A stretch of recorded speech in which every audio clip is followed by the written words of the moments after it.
Hey guys, it is great to be with you this week. As many of you know, had an incredible week last week. We're going to show some highlights of that week and what was taking place on that. What I'd really like for everyone to do right now, and that we need you to do, is immediately, if you would, just go on and click share. We need as many people to watch this as possible. There's a lot of things for us to talk about tonight. I'm not going to hold you terribly long because I want you to be able to do things that you need to do on a Sunday night as well. But there's so much to discuss. This past week was probably one of the most extraordinary weeks that I've ever encountered. We were out ministering at Black Lives Matter, or the Black Lives Matter square. There were some crazy things that were going on there. We're going to show you some different videos of that, different things at different times. There was an incredible. We first arrived there, and the police were there as they are, and you could see shots of this as I'm talking. I was asking the police, trying to get an understanding, because where we were, and you're going to see me kind of come in and out of this video, and that's just if you want to watch the full video, go to my YouTube account and hit subscribe. But was just ministering to people, like this guy who was just walking up. This guy was outside, had been drinking, and just walked up and said, "Can I pray for you? Can I minister to you?" Walked up to these guys, the Black Lives Matter guys, and honestly, they were the most hostile. I thought Antifa would be, but the Black Lives Matter guys were the hostile ones. And they kept telling me to back up. They kept telling me, and I was 6 feet away from them, and I was like, there's no reason to back up any further. But what they wanted was to be in full control. And again, I use this video as a teaching point. Again, if you go to my YouTube page, you can see that. But there was some intensity there. There was a lot of hostility. There was a lot of anger. There was a lot of threats that are being made. Some of the stuff we edited out, because you can see here the Antifa guys. Their faces are covered. They're all dressed in black. And the Antifa guys were actually the kindest of them all. But we had noticed, and we were shocked, this woman who is here that is using her phone to record was saying a bunch of really unkind things, and even physically unkind things. But, it's water off a duck's back for me. I've stared down the Taliban. I'm not afraid of those guys. But anyway, there was just a lot of real angst and things that were going on. One of the things that we noticed, though, and this is what I want to talk to you about. One of the things that we noticed is that my assistant, Tatiana, who's here running things on the program beside me, she said, this is shockingly quiet. This is surprisingly quiet out here. And I don't know why it's so quiet. We looked around. There was no more at one time. There was no more than 5 Antifa guys out there. Now, this is where Antifa had stabbed people just a block or so down. They had stabbed people at a hotel. I mean, this was their territory. This was Black Lives Matter Antifa territory. But it was shocking that we weren't seeing that we were only seeing 5 or 6 Black Lives Matter guys, and that we were only seeing 5 or 6 or 7 at the most Antifa guys. The police were the pervasive group. And what was weird about it was the police were facing us and the Antifa guys, but behind them was another group of Black Lives Matter guys. And then on the other side of that was another row of police. And it was almost as if the police were protecting these guys who had been destroying the city of Washington, D.C. These guys who had been going through and been breaking, taking chairs, breaking them through windows, destroying property. I mean, it was surprising as we were walking down the street, as we were heading to the Black Lives Matter Square, that there was boards up all over windows. They were anticipating there to be all kinds of riots, all kinds of things that were happening. But again, we were commenting, and Tati, my assistant, kept saying, she goes, "This is really, really quiet. And this is really strange how quiet this is."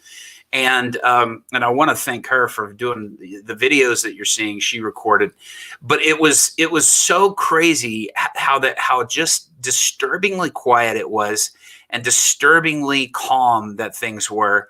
And then the next day, and this is what I want to tell you about. The next day, we were talking to some other people, and they were saying, oh, well, and actually a police officer that I asked a question of, I said, we were down at Black Lives Matter, and they weren't there. And he goes, oh, that's because they were all at the Civic Center or some convention center. And I said, what were they doing there? And he goes, I don't know, but they were completely quiet all this week.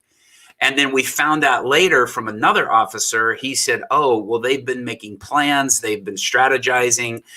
They've been communicating, but they were all there. Well, it was bizarre because, and we're going to show you a video clip just real quick here of the lawn that was out in front of the Capitol. And I want to tell you the story about that because as we were out on the lawn, you were just seeing, and a friend of mine who I met down there, Lindsay and Hope, from South Africa, an evangelist from South Africa, she made the comment on her site, on her Facebook site, how that it was really shocking how that, that everybody down there, it was a bunch of grandmas and grandpas and families, homeschool families and things like that. And that was true. There was not really any people that were there that were behaving, horrifically or anything like that. They were just walking around. The people, as they walked up to the Capitol steps, from the distance from where we were at, there was one section where I saw like the police move a barricade and for them to come into. And for them to enter into, to be able to come up on the Capitol steps. So there was no, so many people were acting like there was hostility and there was like this mad rush. Now, let me explain something. The scene you're seeing right here that was taking place, the march to the Capitol, they're saying that President Trump incited this rush of the Capitol. That is not true. I was sent by Lance Wallnau's team, the program that Mike Lindell and many others who are organizers of this rally put together. And there were marches all throughout the day going to the Capitol. And when the rally was over from the stage, everybody, all 1.5, 2 million of us, and listen, the news networks, including Fox, including CNN, all of them were saying there were a few thousand people. They're lying. There was more than that. People were going all the way back almost to the Washington Memorial. And I had been there almost 20 years ago. As a matter of fact, as I think about it, it may have been more than 20 years ago. But I had been to the march with the Promise Keepers March that was on Washington. A police officer, when I was there, said there was 1.5 million people on the mall that day. And I'm telling you, from what it had looked like to me, of what I saw of aerial shots and things like that, that it was close to 1 million, if not 1.5. From what I saw in comparison to the Promise Keepers, march that had taken place back, 20 plus years ago. Well, let me continue on. So all of a sudden there was all of these people, but these were people that were on our flights that were coming in as we were flying into DC. And this is me backing up. If we flew in on Tuesday, I believe it was.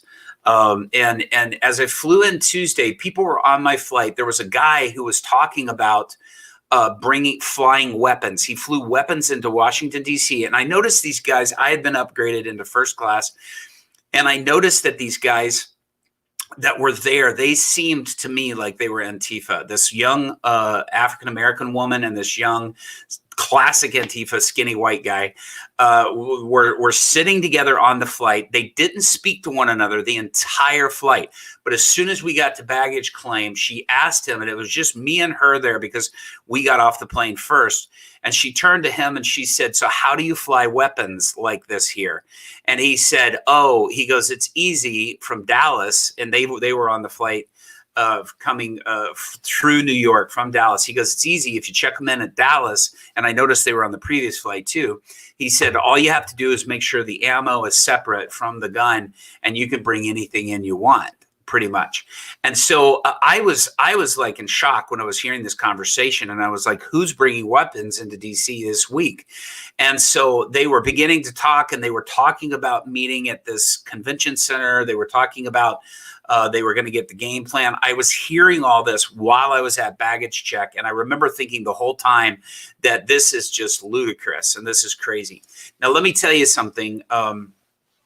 It was shocking to me what I saw when I got down there, because there were so many when we got down to, like I said, downtown to the Black Lives Matter, there were so many more Trump supporters in that area later that evening. And I think we may have some footage of that. I'm not sure. But there were so many more Trump supporters that were walking around than there were Antifa or even Black Lives Matter. Like I said, collectively between both groups, Antifa and Black Lives Matter, there was probably only about 10. It really wasn't that many. And it was real surprising to me because I had assumed that there would be like this massive group that would be down there. And the fact is it just wasn't.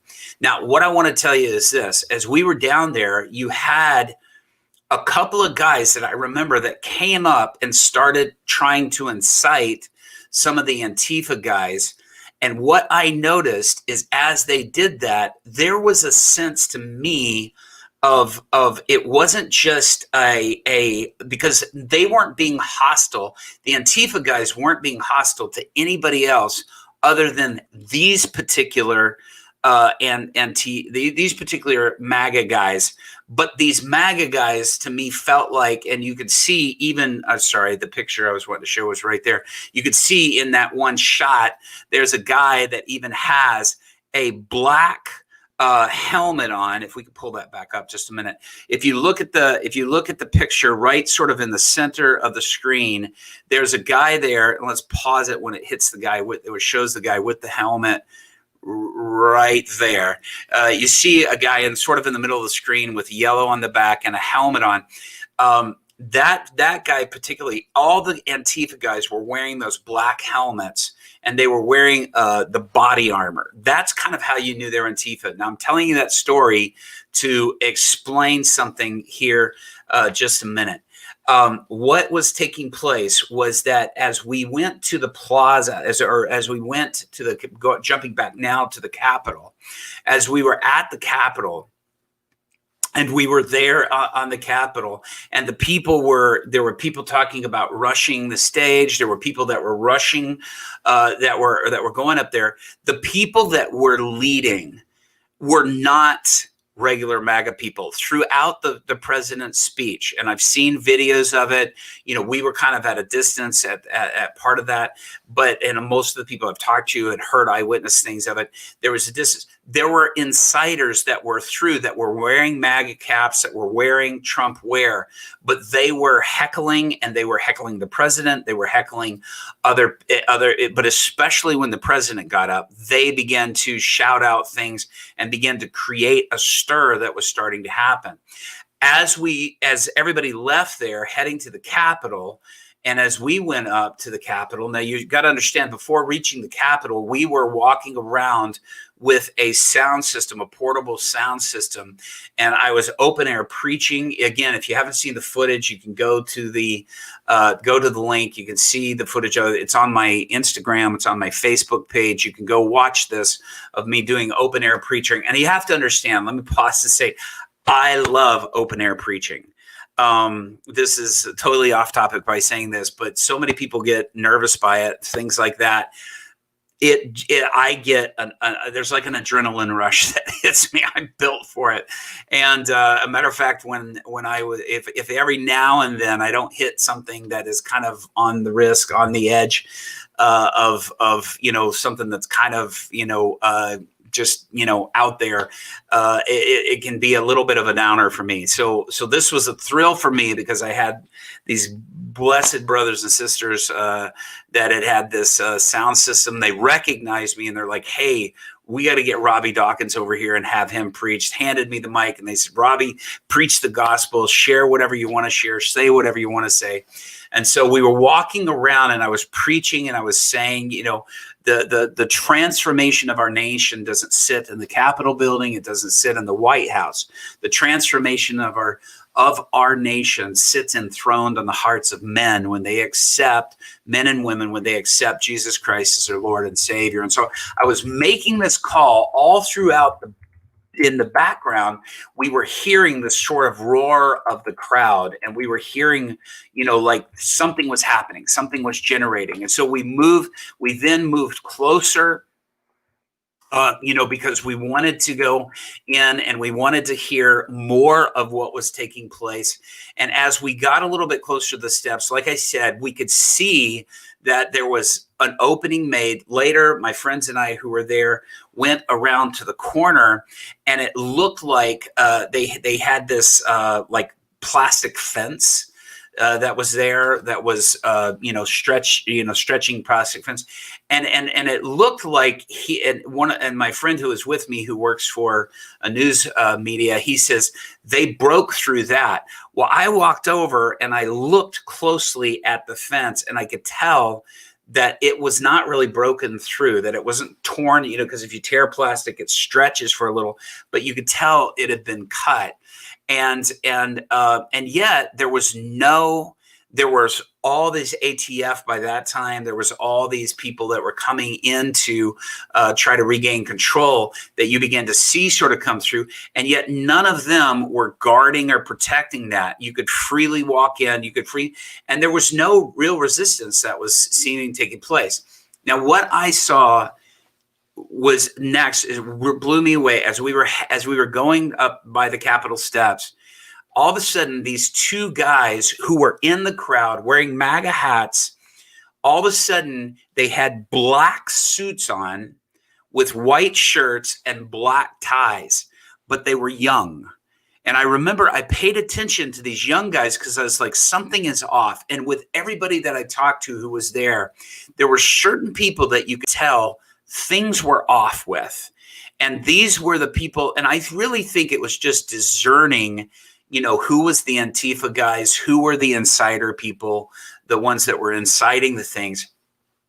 And so all of a sudden I began to turn and I said to I started to say to one of my friends, these guys don't look like a part of this crowd, because again, most of it, as my friend Lindsay said, it was mostly grandmas, grandpas, you know, homeschool families. I mean, these aren't people that are going to be, you know, really causing a riot. They aren't like Black Lives Matter and Antifa, who do cause riots and who were doing this. You got to realize all the people that were killed during those things, people that were killed, burnt in the building burnings, buildings being burned, all that stuff. Sorry, all of that was absolute chaos, and far more people died in those than what we saw just happen on the Capitol.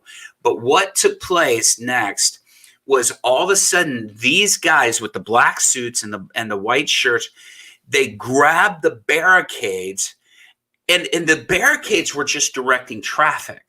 They weren't blocking us from going anywhere. They weren't stopping us from going anywhere. It was just walk on the right of the barricade if you're walking towards the Capitol, walk on the left if you're walking away from it. They grabbed the barricades and started throwing them into the fountain that is in front of the Capitol steps.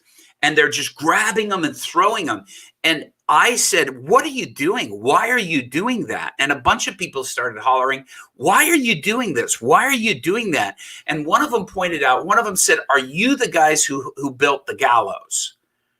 And then it came back to my mind. If you haven't seen the picture, there was a gallows that was built there, and that had nooses on it. And I remember the guys that were standing around the gallows, I had the same feeling about them as I did these guys in the black suits.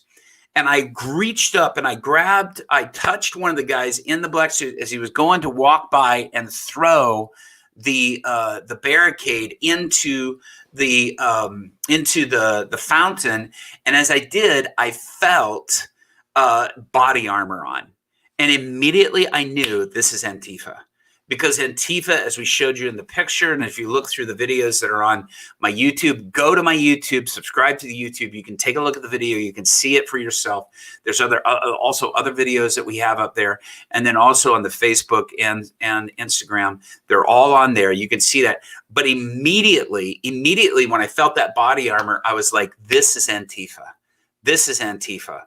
And that these guys are hiding, and they are going low, and that they were meeting at that convention center. They were hiding, and they were plotting and planning a disruption, and they were plotting and planning something to make it look like the MAGA guys were causing trouble. And again, that march from where the rally was to the Capitol steps was planned the entire time. That was not a last minute when the president said, we're going to go to the Capitol and we're going to let them know. That was not him inciting anything. That was a planned march. And the city knew it. There were all of the plan was for it. It was there and it was clear. Guys, what I'm telling you is that there was definitely things that were there happening on last Wednesday that were staged and that were planned. And I'm telling you now, they were photo opportunities. They were setting up the videos. They were setting up the MAGA people to try to, and part of the problem is with all of us. David, at one point, when God is saying that he's going to bring release a spirit of death over Israel, because David had counted the people. He had done a census when God told him not to. And the Lord said he would release a spirit of death to come and to kill the people because David had not obeyed the word of the Lord. David, I love the passage where David said, Lord, strike me and strike my house, but do not strike the nation of Israel. They are just but sheep. They are not the ones that did this. I'm the one who did it. Come, let that death come to me, come to my house. Don't touch the sheep. And God, of course, recognized the person after his own heart. And so he released that and did not allow that to come, and did not allow that to come against the nation of Israel in that day and in that time. Guys, what I'm saying to you is this, is that there were people that were just easily led. Some of the people that you see enter the Capitol, they were people that were easily led. They were people that thought, oh, and I have to be honest, I'm going to tell you right here and now, when I saw that people had gotten into the Capitol, I remember the first thought was, well, maybe now the House and the Senate will listen. Maybe now they will, they'll pay attention. Maybe Congress will now pay attention to the voice of the people, because there's been so much evidence. There's been so much that's been communicated, that's been demonstrated, that has shown that it is not, as what it has seemed, and that this has been a hijacked election. And the proof is there. The bringing in the ballots afterwards are there. All of it's there. And I want to set up a video of Mike Lindell, and I want to show you just something that Mike Lindell had released, because there was something that was powerful about this, and this is something that he had stated and had said. And when I saw this video, I was moved by the fact that he was aware that there were some things that were not right that were being done, and he was speaking to some issues that needed to be addressed. And so, and what was happening during the election, what was taking place during that election time. And so I want to show you this video because I want you to be able to see, and hear from Mike, just things that he had saw, that he had witnessed, that he had been a part of that being, hijacked and being done. So we're going to go ahead and play that video of Mike here, and you can hear it now. We're heading out for this week, this historical week. I'm actually going to be meeting with General Flynn, Sidney Powell, everybody on my team. A lot of stuff going on that I can't say. All I want to do is give everybody confidence that Donald Trump's going to be your president for the next 4 years. All this, they're very much afraid all the evidence that I know is there is going to come out this week. And everybody praying for protection, for everybody that's standing up to these guys, for our country. This is the only time we have in history to beat these guys, to suppress the evil and beat the evil. it's a blessing that we're in. We're on election night that that Donald Trump got so many votes that actually broke the algorithms of the machines.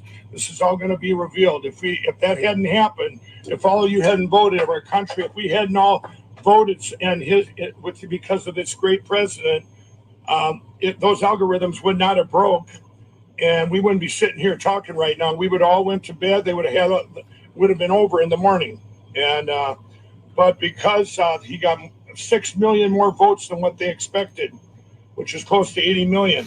And this will all come out.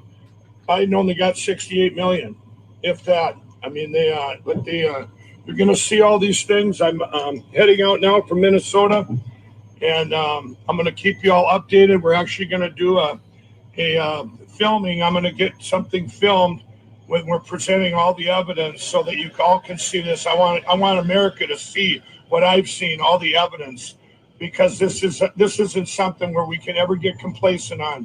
This is a fight for everything we've grown up with, everything we live for, everything this country stands for. The whole world is watching, and 100% Donald Trump is going to be your president the next 4 years. We cannot, I don't want anyone out there to lose the faith. Everybody keep praying. And if you're looking what to pray for God's will here and for protection from all the people involved. And I'll say it once again, if you check it out, the guy that I helped out get the finance, the evidence for the paper ballots, his house just got shot today in Georgia. So anybody that thinks this stuff isn't real, think again. It's as real as it gets. There's nothing in history. In history, there's never been a takeover like this. This is what they've attempted here with these crimes against humanity. So anyway, let's God bless you all, and I'm going to give you updates as we go in the next 4 days. But all right, there you have it, Mr. Mike Lindell. And let me tell you something. Mike is a strong believer, as everybody really knows. But let me tell you, I want to back up just a minute. Our objective in going to D.C., honestly, was really not about the rally. Our objective was to go minister to the opposition. Our objective was to go in, as many of you know, I've gone to Afghanistan multiple times. I've been to Afghanistan 3 different times. I've been to Iran. I've been to some of the most dangerous countries. I've been to Pakistan. I've ministered on the streets. I know a lot of people have done crusades in Pakistan where they have security. They have armed guards. When we minister on the streets in these countries, I don't have any security. I don't have any armed guards. I'm there ministering the gospel. I'm there. I don't even have security when we have our public meetings. I don't do that because I want to see God's power demonstrated. And when we step out and take risk and we operate in that place of risk, John Wimber used to say, faith is spelled R-I-S-K. And I'm telling you now, as we step out, as we take risk, as we walk out in the risk, we see more signs and wonders. So I'm always walking that line of, where we could get hurt. The guy with Antifa that we were talking to, he had a baseball bat in his hand the whole time. They had all kinds of sprays on them, pepper spray and other types of sprays, other types of defense. They had, I'm sure they had many weapons that were on them as we were there. We didn't have all that stuff that they had. And we were just there sharing the gospel, sharing the love of Jesus Christ, going to demonstrate. That was the intent. That was the motive. That was the heartbeat of what we were trying to do, because the objective was to go and be a demonstration of the kingdom of God. Now, let me explain something to you. That is what we as the church are supposed to be. I am angry about this election, and I was on the phone with a dear friend who had prophesied. I was on the phone with a dear friend this morning. If I said his name, I'm sure everybody on here would know it. I'm not going to do that. But a dear friend who I love, and because I had made a comment and said, that the prophets needed to stop apologizing for the words that they were saying, that they had given about Donald Trump. I'm going to tell you right here and now, Satan has plotted against this election. Now, what I'm about to say right here is some of you may not even like who are watching this. People are constantly saying Donald Trump is a prideful, arrogant man. They are right. He is an arrogant man. There is pride in Donald Trump. There is that is there. As Mario Murillo, and when he and I were doing the Sunday night churches, he often said, we're not voting him to be our president, or excuse me, our pastor. We're voting him to be our president, to be our nation's leader. And I agree with that statement. But let me say this, and I'm not making what I believe him being in that office was I think he got more prayer and more ministry than he probably had ever gotten in his entire life. Now, his grandmother was a godly woman, a praying woman, a real revivalist pursuing woman.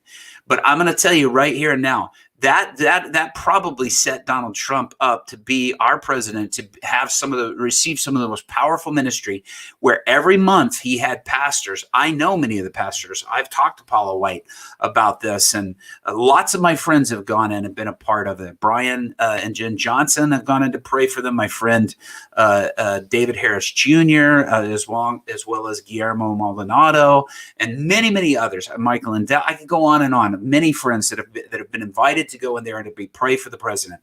But let me say this. Yes, there is arrogance there. There's pride there. He got there with some of that. Do I endorse that? No. But what I know is that what had been shown years ago, that God had chosen that time and had set him up. Do I believe, and I'm going to say this very clearly because I want you to understand this. Do I believe that every ruler of every nation is appointed by God? I'm going to tell you right now, I don't believe that. Because to believe that is to believe that God put Hitler over Germany. Satan is a thief and a liar, and he stole and he robbed humanity of millions of Christians and Jewish people by going in and by Hitler going in and killing millions of people in those camps and through the Holocaust. And do I believe that has happened throughout history? Yes, the leaders of in Turkey with the genocide of the Armenians. So many Armenians that were killed during the genocide, and most nations do not acknowledge the genocide of the Armenian people. I'm going to tell you right now, Satan was after the Armenian people because they are godly people. It is a Christian nation. It was the first Christian nation in all of history. Satan rises up to hijack, to plot, exactly as Herod. Was God putting Herod in as king and Pharaoh in during Moses' time to kill Moses and to kill Jesus? The answer is no. Satan gets in and does his work. Satan gets in. Now, I'm going to tell you something that would shock a lot of you. I prophesied that Barack Obama would be a two-term, president, and that he was going to be in it. I prophesied that when Hillary Clinton was favored. And I'm telling you that for this reason. I didn't like it. I didn't want that to be the word. I didn't want it, but I knew something was going on. Do I believe God appointed him as the leader of the nation? I do not agree with that. I do not believe that God put Barack Obama in as the president. I don't believe that. There is free will, and God honors free will. And I'm telling you right now, people have a choice, and God honors the freedom of that choice. And so I'm saying right here and now, I do not believe that there was an appointment of Joe Biden and Kamala Harris. I do not believe that was something that God has set up for to happen. What I do believe is that Satan has got in and hijacked an administration that was the most God, freedom, Christ follower, freeing administration of all of our history. Probably since going back to people like Abraham Lincoln, the most outspoken of any that we've ever seen, that I know of, and that I have ever heard of.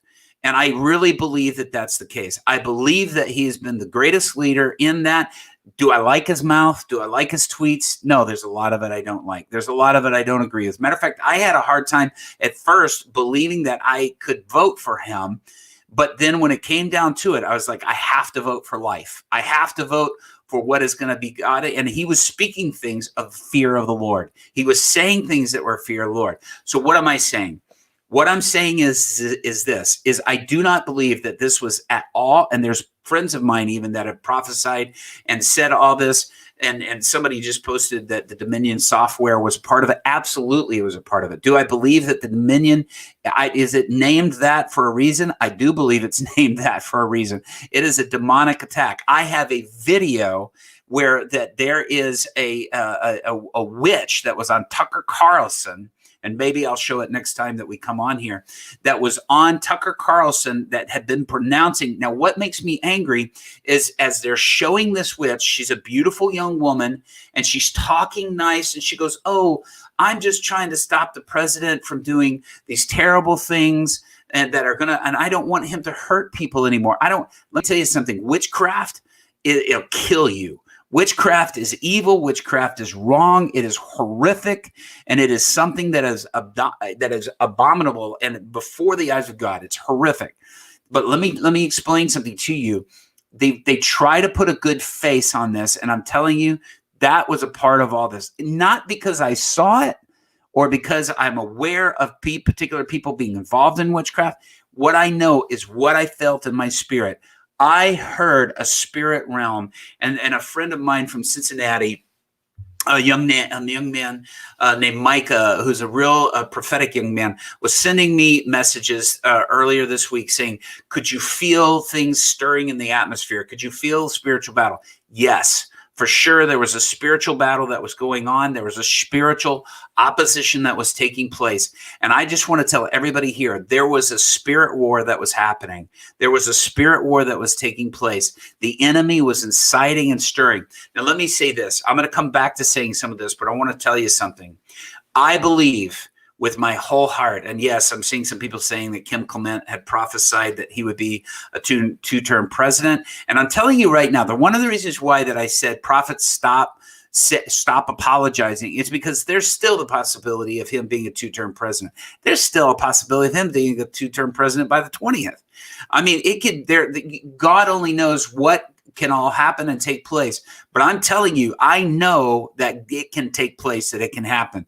At the very least, it can be that he be brought back. I believe it was Quincy that came back, that served one term, was gone for 1 or 2 terms, and then came back for his second term later. So, I mean, all of those things are within the realm of possibility. What I believe right now, and I'm going to come back and tell you what I believe we need to do, but I want to pause right now just to say this. Please, again, share this now.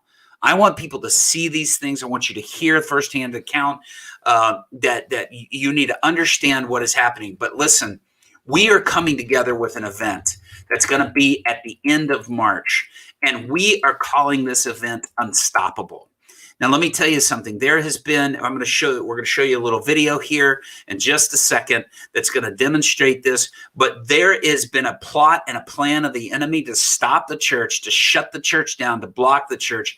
And for those of you, I know a lot of you in the Philly area are even on here now and have commented even on here. I'm going to be in Philadelphia at the end of January at Victory Church in Audubon. Come and join us there. It's going to be very good. It's going to be very powerful. But come up and be a part of that, because it's going to be a great event that we're going to have there on Friday, Saturday night, and then on Sunday morning. But I want you to watch this video, because we are going to equip you as the body of Christ to not live by fear anymore, but to step out by faith and to lead by faith and to lead with courage, and to confront the enemy and to confront your fear, to back it down and to not yield to it anymore. So without any further, let's just watch this quick, very short little message about Unstoppable.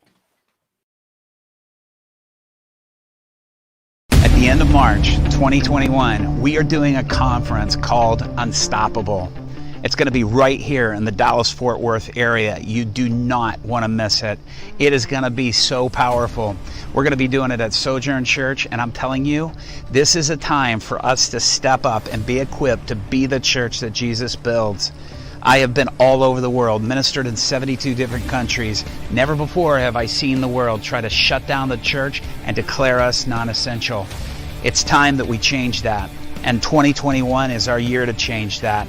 I want to equip you to change that in your community and be the transformation that everyone is crying out for. I want to tell you now, come and join us. Be a part of the unstoppable.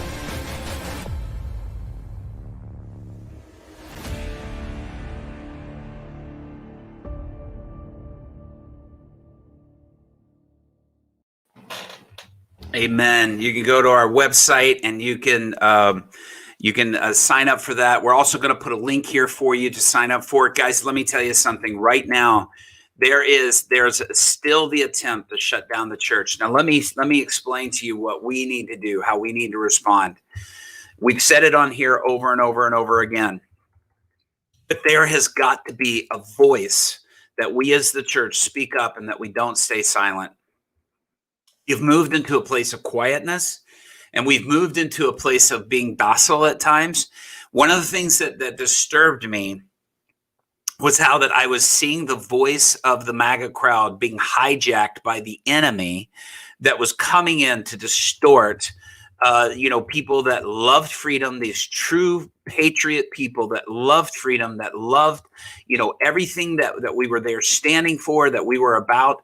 And all of a sudden it was something that was coming in and being hijacked by these people that were insiders.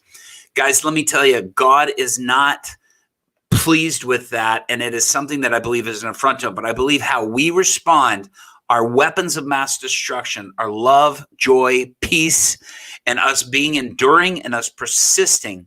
If you take a look at that video that's on YouTube and you take a look on my Facebook or on Instagram, where there's a link to it there. If you go on and you take a look at when I was approaching them, I was giving step by step. We're going to be tier training on this at the end of March here at Sojourn Church in Dallas, Fort Worth, where we were talking about stepping in and how to deal with them, how to deal with the opposition, how to deal with the pushback that the enemy gives whenever we step out. I am leaving this week, and I need you guys to pray for me.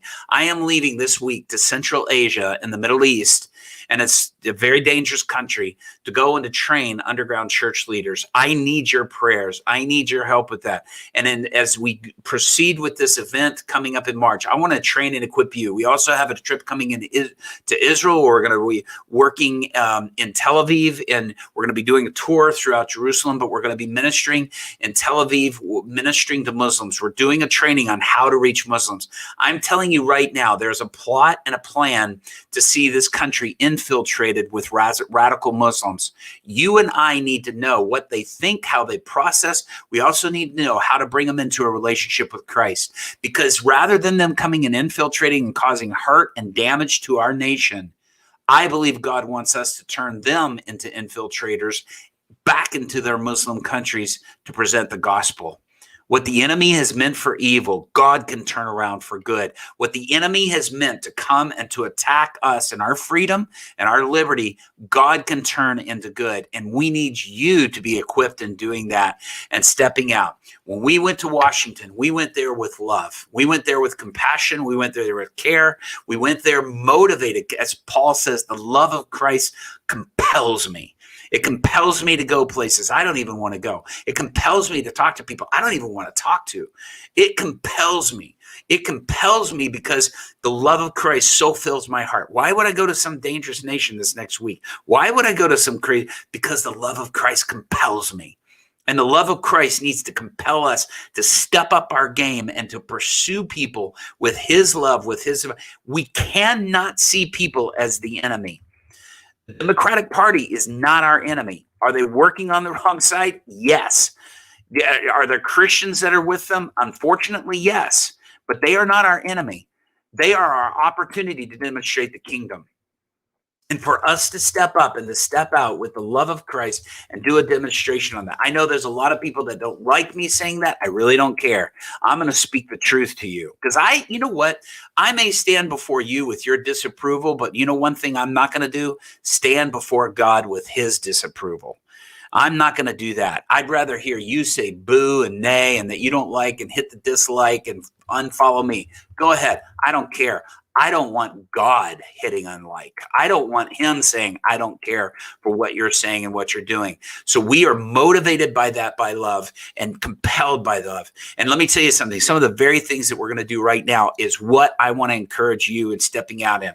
Just as we were coming on to this program, I had the sense that there's somebody with horrific migraine headaches. And right now, I want you, if you struggle with migraine headaches, touch your head right now. Especially there's pressure here and pressure here, and it causes almost like a darkening over your eyes.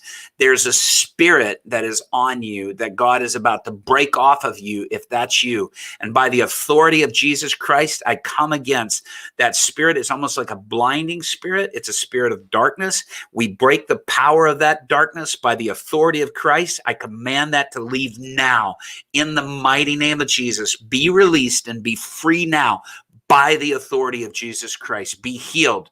Now, as soon as I said that, I felt just almost like cool water go across my forehead. And I could tell that was somebody that was being broken. If that's you, type in the comments now that is what is happening right now, because I could feel that release. I could feel that happening. God is setting some person free from that. There's another person that is on here that when we were talking about Antifa and Black Lives Matter, you've lost some of your children to some of these movements, and they become very radical about them. And you've been very concerned because they have walked away from the church because of it. They've abandoned the church, saying, well, the church is unloving. The church is white supremacist. They've fallen into a place of deception. They're going with a group that's going to cause more damage than they even think the church has caused. But right now, I hear the Lord saying he is releasing dreams to your children, and he's calling them back to himself. And you're not aware of that, but the Lord is speaking to you right now and saying, go to them and ask them, say, tell me about the dreams you've been having, because God's been speaking to you in dreams.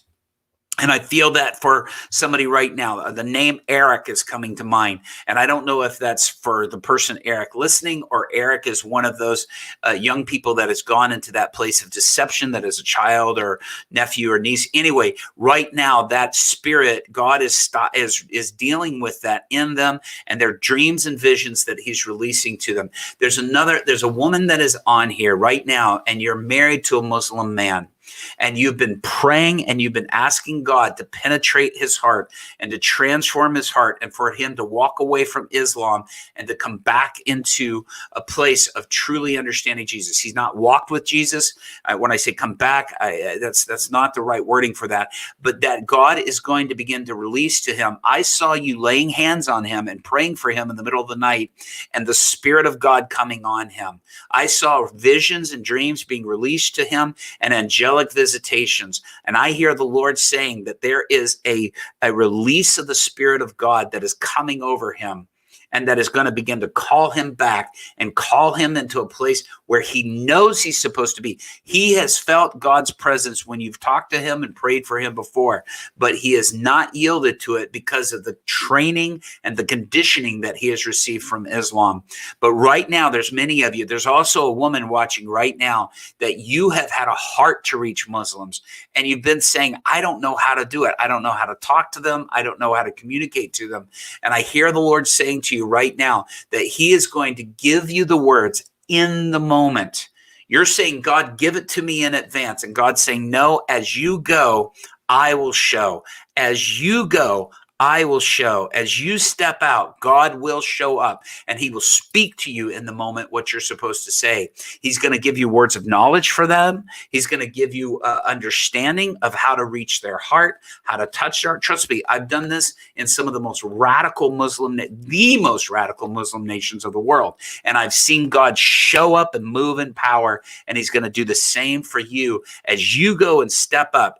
As you go and you speak out, you use your voice, God is going to speak to them, touch their heart. He's going to melt their heart. He's going to give you the words to say in Jesus' mighty name. There's a few people that are on here that you are from the Middle East. And I know that many of my friends throughout Europe watch this program on Sunday nights.